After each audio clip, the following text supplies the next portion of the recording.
Your deep spinal stabilizer muscles are switching off right now, and because they're silent, your brain has zero idea it's happening. While they're absent, your larger surface muscles are overworking to compensate, grinding your spinal joints under pressure they were never designed to handle. That's not bad luck. That's your motor control breaking down, and it's the hidden reason your back pain keeps coming back. Welcome back. Today we're pulling back the curtain on one of the most overlooked reasons people stay stuck in spinal pain, even after treatment, even after rest, even after doing everything right. It's called motor control dysfunction, and it's not about how strong your muscles are, it's about whether your brain and your spine are actually talking to each other. By the end of this video, you'll understand exactly why your pain keeps returning, what's happening beneath the surface, and the practical steps you can take starting today to finally break that cycle. Think of your spine like a tent pole. Without the guy ropes pulling in from all sides, that pole collapses the second the wind picks up. Your spinal muscles are those ropes, and they come in two very different types. The deep stabilizers are your foundation crew.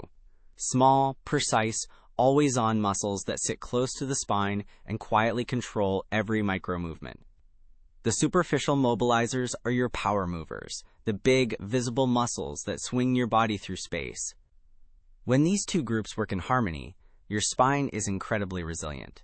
But here's the problem. Most of us, through sitting, stress, injury, or just not moving enough, gradually lose that harmony.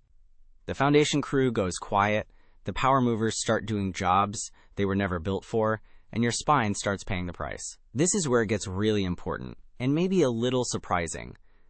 Motor control deficits aren't about weakness. They're about timing and communication. Your brain sends a signal, but the right muscle either fires too late, too weakly, or simply doesn't show up at all. And there are so many ways this communication breaks down.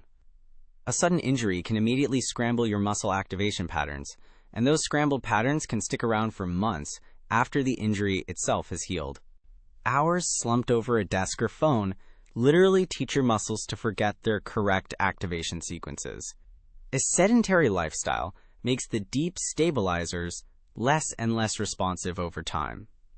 Even the natural aging process affects coordination and muscle responsiveness. The result is that your larger, tighter surface muscles start compensating, overworking, fatiguing, pulling joints slightly out of alignment, and suddenly you're in pain from movements that should be effortless. Here's the piece most people, and honestly, even some healthcare providers, miss entirely. When motor control problems persist, they trigger something called central sensitization. Your nervous system, after months of constant pain signals, actually rewires itself. It becomes hypersensitive, amplifying signals that used to be harmless. A gentle stretch suddenly feels sharp. A minor twinge registers as a serious warning alarm. Your brain's pain volume dial gets cranked up and stuck there. This is why chronic spinal pain is not just a muscle problem, it's a neurophysiological one. Layer on top of that the effects of stress, poor sleep, and anxiety, all of which directly increase muscle tension and pain perception, and you've got a self-reinforcing loop that's genuinely hard to escape through rest alone. Understanding this isn't meant to be discouraging, it's actually empowering, because it tells us exactly where to intervene. So what do you actually do about this? The goal isn't just to build bigger, stronger muscles. It's to retrain your nervous system, to activate the right muscles at the right time. That means starting with low-load, controlled movements, not aggressive crunches or heavy lifting. Pilates, specific yoga sequences, and targeted functional movement training are excellent for restoring that deep stabilizer recruitment. Beyond exercise, think about your daily movement habits. Are you bracing subtly before you lift something? Are you sitting in a way that keeps your foundation crew engaged? Small, consistent postural adjustments throughout the day genuinely add up. Ergonomic improvements, screen height, chair support, regular movement breaks, reduce the chronic strain that keeps your muscles in dysfunction.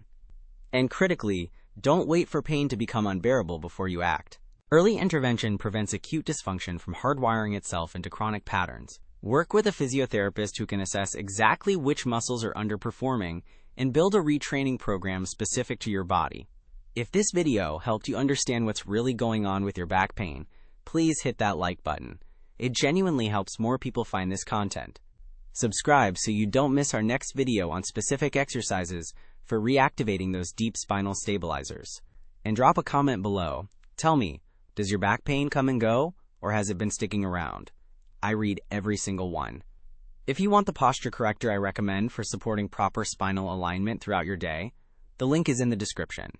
Your spine was built to be strong, mobile, and pain-free. And with the right understanding, it absolutely can be again. The key is working with your body's own control system, not just fighting the symptoms.